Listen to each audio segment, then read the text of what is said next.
Welcome to the Cutiquig step-by-step administration video. This video will guide you on how to infuse Cutiquig with a syringe. It does not include specifications about your particular dosing or treatment schedule. Cutiquig is a subcutaneous immunoglobulin treatment that can be self-administered at home. Your doctor will discuss with you the correct Cutiquig dose for you and may further adjust it depending on your response to treatment. Together, you will also discuss and decide on an infusion schedule that works best for you. Always follow your doctor's instructions and do not change the dose or dosing interval without contacting your doctor. This video does not replace the training provided by your healthcare team. You should only administer Cutiquig yourself at home after sufficient training. This is Lynn, a busy architect who was diagnosed with primary immune deficiency about 6 years ago. Together with her doctor, Lynn decided to use Cutiquig subcutaneous administration, giving her more flexibility and time at home to take care of her children. Lynn administers Cutiquig herself. For the best management of her treatment, Lynn and her healthcare team decided together on a customised treatment schedule and infusion routine. Lynn was then taught how to self-infuse Cutiquig. Follow these simple steps each time you self-infuse Cutiquig and always perform them following this order. Prepare for the infusion, perform the infusion, finalise the infusion. We will guide you step by step through the infusion process. First, prepare for the infusion. Step 1. Prepare the necessary number of Cutiquig vials.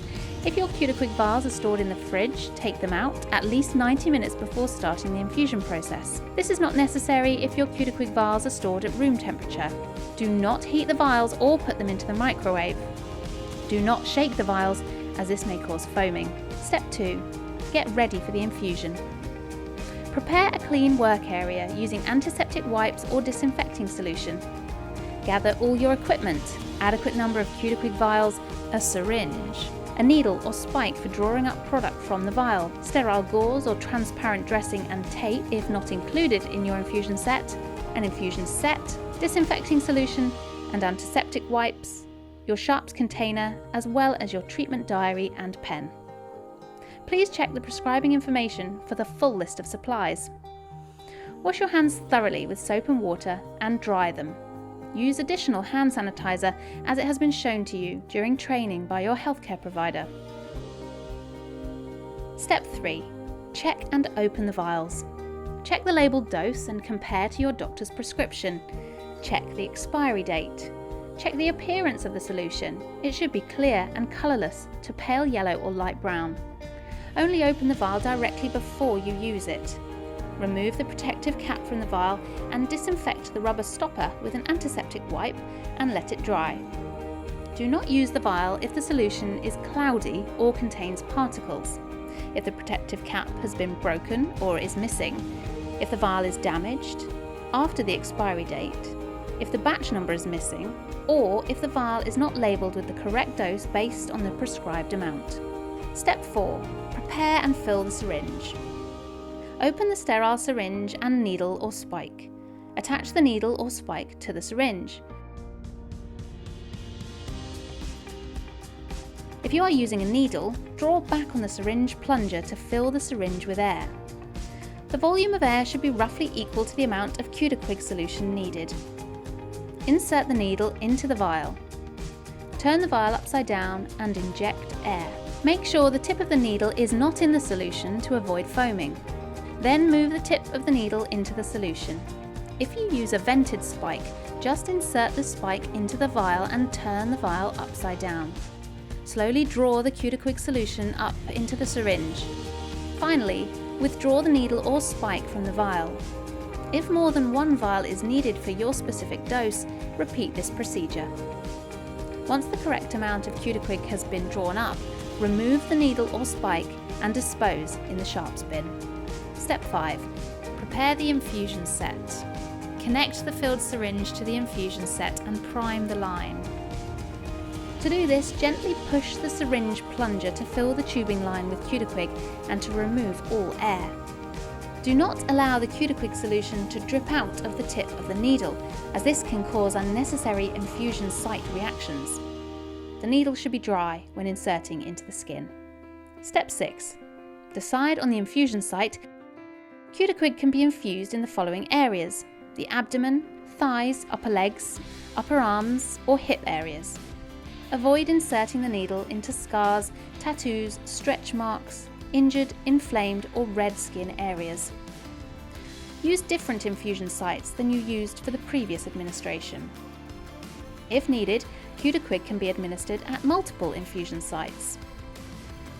If you use more than one site at the same time, the infusion sites should be at least 5 centimeters or 2 inches apart.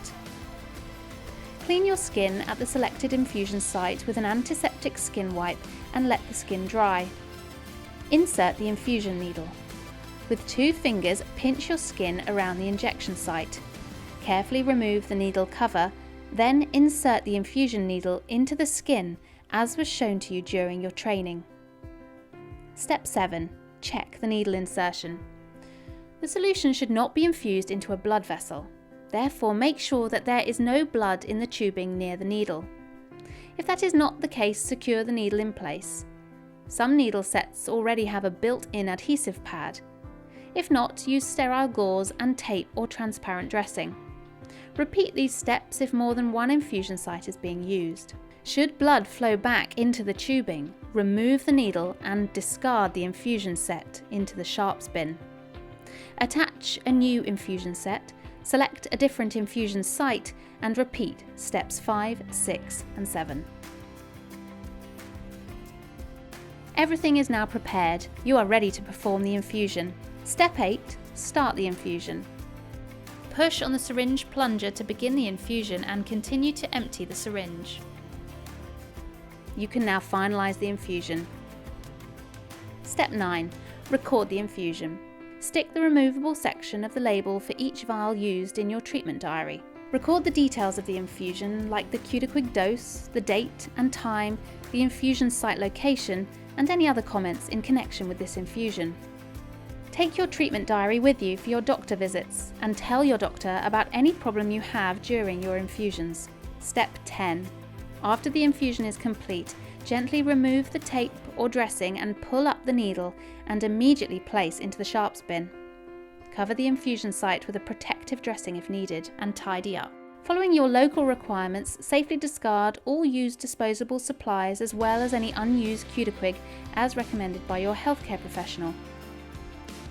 Consult the prescribing information for full product information that have not been discussed in this video. Cudiquig self-administration provides Lynn with the flexibility to infuse when it suits her. If you have questions about Cudiquig, talk to your healthcare provider.